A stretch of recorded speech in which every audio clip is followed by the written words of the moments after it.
स्वागत है आपका मयंक सर एजुकेशनल हब में। तो मेरे प्यारे बच्चों, पिछली क्लास तक आप लोगों ने ये पढ़ा था कि सूचक किसे कहते हैं और उसके प्रकारों के बारे में अध्ययन किया। अब हमारा टॉपिक है अम्ल और क्षारकों के रासायनिक गुणधर्मों की बात करते हैं, रासायनिक अभिक्रियाओं की बात करते हैं। और पहली अभिक्रिया है धातु के साथ। किसके साथ है मेरे प्यारे बच्चों? धातु के साथ है। किसकी अभिक्रिया? अम्ल और क्षारक की। और आप याद रखेंगे इस पूरे चैप्टर में केवल यही एक ऐसी अभिक्रिया है जहां पर आपको किसकी प्राप्ति होती है? हाइड्रोजन गैस की प्राप्ति होती है। क्या कह रहा हूं मेरे प्यारे बच्चों, याद रखिएगा। क्या कहा है मैंने कि अम्ल और क्षारकों की अभिक्रिया धातु से करवाने पर क्या प्राप्त होगा? लवण प्राप्त होगा। और क्या प्राप्त होगा? आपको हाइड्रोजन गैस की क्या होगी? प्राप्ति होगी।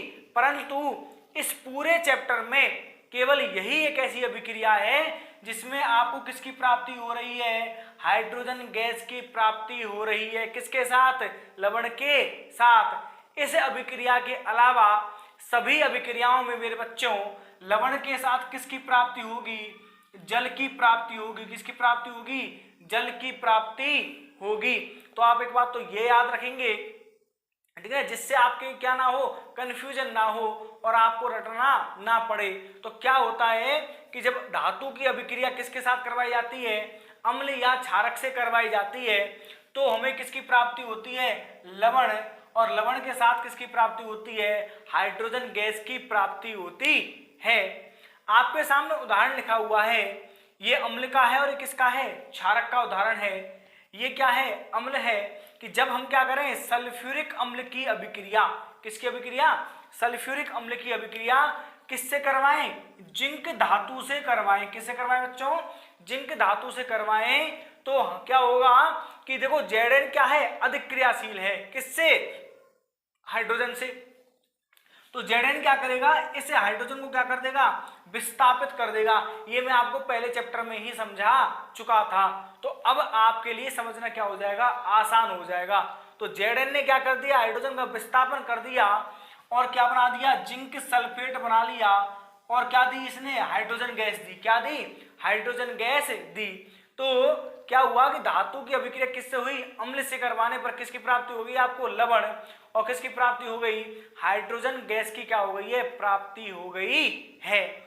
अब आप देख सकते हैं क्या कि इस अभिक्रिया में Zn जो है वह क्या कर रहा है? हाइड्रोजन का विस्थापन कर रहा है। तो क्या मैं एक बात यह नहीं कह सकता क्या कि यह जो अभिक्रिया है वह विस्थापन अभिक्रिया का भी उदाहरण बन सकती है? बताइए, कह सकते हैं या नहीं कह सकते? आपने क्या देखा? आपने ये देखा कि Zn ने हाइड्रोजन का क्या कर दिया है? विस्थापन कर दिया है। तो क्या मैं इस अभिक्रिया को या इस रासायनिक समीकरण को विस्थापन अभिक्रिया में नहीं लिख सकता? क्या लिख सकता हूं?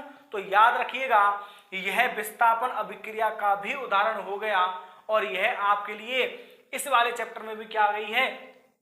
काम आ गई है। अब आप यदि यहां पर देखेंगे गौर से तो आपको एक एरो का चिन्ह दिखाई दे रहा है। ये किस बात को व्यक्त कर रहा है? सुनिएगा।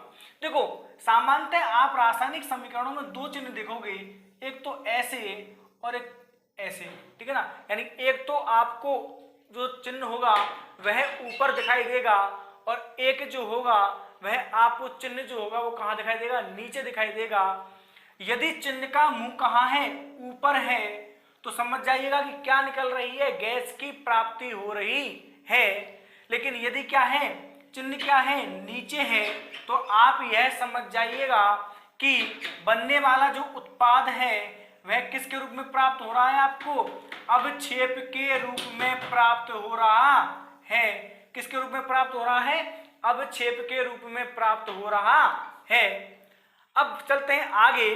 किसकी अभिक्रिया? क्षारक की अभिक्रिया। किससे करवाने पर? वही जिंक धातु से करवाने पर किसकी प्राप्ति हो रही है? वही लवण और हाइड्रोजन गैस की प्राप्ति होती है। और जो लवण बन रहा है वो क्या बन रहा है? Na2ZnO2। क्या नाम है इसका? Sodium zincate. क्या है? Sodium zincate. तो आपको किसकी प्राप्ति हो रही है? जब हम सोडियम हाइड्रोक्साइड यानी कि क्षार की अभिक्रिया किससे करवा रहे हैं? जिंक से करवाते हैं, जिंक धातु से करवाते हैं, तो सोडियम जिंकेट नामक लवण और हाइड्रोजन गैस की प्राप्ति होती है। परंतु बच्चों एक बात आप याद यहां रखेंगे, क्या कि सभी धातुएं जो होती हैं, सभी धातुएं जो हैं वह क्षारक के साथ क्या नहीं करती? यह अभिक्रिया प्रदर्शित नहीं करती। क्या कहा है मैंने कि आपने ये पढ़ा कि धातुएं क्षारक से अभिक्रिया करके लवण और हाइड्रोजन गैस देती हैं, परंतु यह बात क्या नहीं है, सभी धातुओं के लिए सत्य नहीं है। याद रखेंगे आप। अब एक क्वेश्चन बनता है यहाँ पर, और वो क्वेश्चन क्या है कि यह जो गैस निकल रही है, कौन सी गैस? Hydrogen gas. यह जो हाइड्रोजन गैस निकल रही है, आखिरकार हमें पता कैसे चला कि जो निकलने वाली गैस है वो क्या है? हाइड्रोजन गैस है। ठीक है, बात समझ में आ रही होगी। भाई लेबोरेटरी में ये प्रयोग किया गया होगा वैज्ञानिकों के द्वारा, और जब ये प्रयोग किया गया होगा इसे हम भी कर सकते हैं। ठीक है ना, हम भी इस प्रयोग को दोहरा सकते हैं। लेकिन जब इस प्रयोग को दोहराया जाए तो चलो अभी तो हमने इसको पढ़ लिया कि यहाँ पर कौन सी गैस निकलती है? हाइड्रोजन गैस निकलती है। लेकिन यदि आपको पता ना हो कि निकलने वाली गैस कौन सी है, तो फिर सवाल वही उत्पन्न होता है कि निकलने वाली गैस की आप जांच कैसे करेंगे? तो क्या होगा बच्चों, देखिएगा, इसके लिए मैंने एक छोटा सा डायग्राम बना रखा है, जिस डायग्राम को मैं क्या कह रहा हूं कि दानेदार जिंक के टुकड़ों के साथ किसकी अभिक्रिया है? ये सल्फ्यूरिक अम्ल की क्या है? अभिक्रिया है। का क्या है? ये नामांकित चित्र है जो आपकी बुक में दिया हुआ है। जब आप चैप्टर नंबर 2 को खोलेंगे तो पहला जो चित्र है, जब रासायनिक गुणधर्म आप पढ़ेंगे तो ऐसा चित्र आपको बना हुआ वहां मिले जाएगा। तो इस अभिक्रिया के नीचे ही उस डायग्राम को आपको बनाना है। मैंने पूरा नहीं बनाया है, आप बना लीजिएगा, लेकिन समझने के लिए मैंने बना रखा है। समझिएगा कैसे? देखना, ये क्या है? ये तो क्या है? जिंक के दाने हैं, और ये क्या भरा हुआ है आपका? सल्फ्यूरिक अम्ल भरा हुआ है। क्या भरा हुआ है? सल्फ्यूरिक अम्ल भरा हुआ है। सल्फ्यूरिक अम्ल और जिंक की क्या होगी? अभिक्रिया होगी। और ये कौन सी नली है? निकास नली। यहां से गैस उत्पन्न होगी, और गैस कहाँ आएगी? साबुन के विलयन में आएगी, और वहां पर क्या उत्पन्न होंगे? वहां से गैस बुलबुलों के रूप में निकलेगी। जब इस गैस के पास हम जलती हुई क्या लेके जाते हैं? मोमबत्ती ले जाते हैं बच्चों। मोमबत्ती या किसकी? माचिस की तीली ले जाते हैं। तो क्या होगा कि जैसे ही इस गैस के ये जो आपको दिखाई दे रहे हैं बुलबुले से, जब आप इनके पास लेके जाओगे तो जो मोमबत्ती होगी वह फट फट का मतलब होता है पॉप साउंड, एक प्रकार से पटाखे से फूटते हैं ना, इस प्रकार की। तो पॉप की ध्वनि के साथ क्या होती है? वो जलती है या पॉप की साउंड उत्पन्न करती है। ठीक है ना? कब? जब इस गैस के पास हम क्या लेके जाते हैं? मोमबत्ती लेके जाते हैं। और याद रखिएगा, कौन सी साउंड उत्पन्न हुई? Pop sound. जब पॉप साउंड उत्पन्न हुई तो यह कह दिया जाता है कि निकलने वाली गैस कौन सी गैस है? हाइड्रोजन। क्योंकि हाइड्रोजन गैस ही क्या करती है? पॉप साउंड उत्पन्न करती है। कब?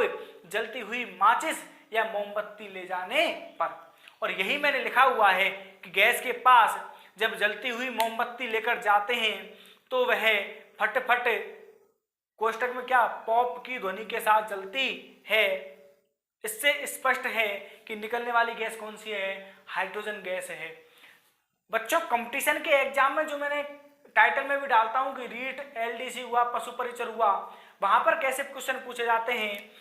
जो रीट हुआ था अभी पिछला, रीट मेंस जिसे कहते हैं राजस्थान में, उस रीट मेंस में पूछी गई क्या थी? ये समीकरण थी या अभिक्रिया थी।